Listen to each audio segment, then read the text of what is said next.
Selamat siang para mahasiswa sekalian, kita bertemu kembali untuk melanjutkan pembahasan modul ketiga tentang pengertian dasar dan ruang lingkup perencanaan wilayah dan kota.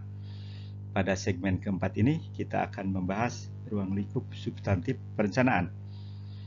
Perencanaan wilayah dan kota atau Regional and City Planning pada dasarnya adalah perencanaan yang ruang lingkupnya dilakukan berdasarkan skala spasia di mana aktivitas perencanaan tersebut dilakukan.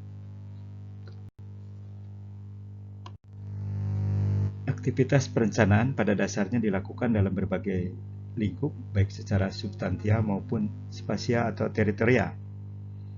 Menurut Conyer dan Hill, jenis atau klasifikasi aktivitas perencanaan dapat dibedakan berdasarkan 4 kriteria. Pertama, berdasarkan sifat atau tujuan perencanaan, sehingga kita membagi ada perencanaan publik dan perencanaan privat.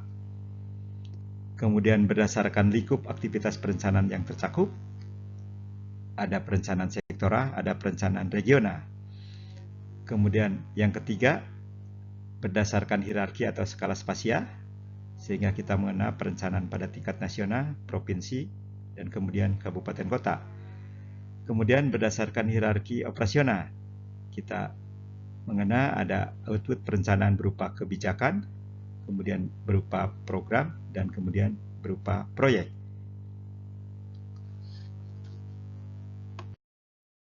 Klasifikasi yang pertama berdasarkan sifat dari tujuan perencanaannya, disebut juga sebagai goal-oriented. Perencanaan yang berorientasi pada tujuan ini dapat dilakukan untuk klasifikasi yang lebih rinci lagi dengan bertumbuh pada identifikasi tujuan-tujuan yang lebih spesifik. Misalnya saja perencanaan publik versus perencanaan privat atau perencanaan korporat. Klasifikasi yang kedua berdasarkan tingkat operasionalisasinya, misalnya dalam bentuk perencanaan program atau proyek secara sektoral atau perencanaan wilayah terpadu yang bersifat lintas sektoral pada suatu kawasan tertentu.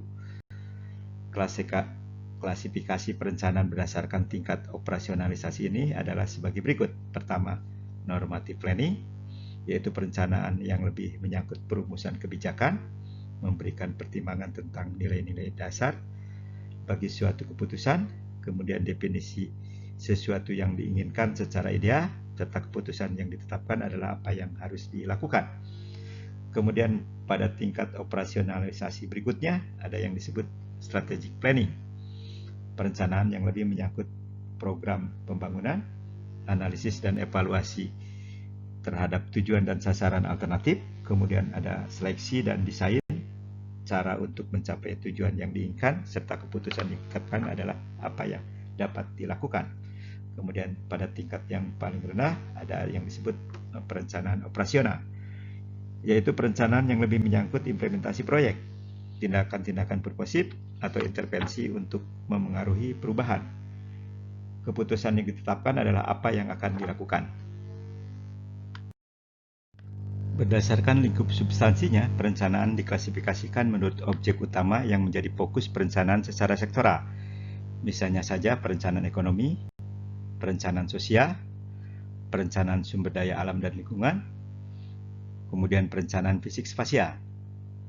Klasifikasi lain dilakukan berdasarkan sektornya, misalnya perencanaan pertanian, perencanaan industri, perencanaan transportasi, dan lain sebagainya.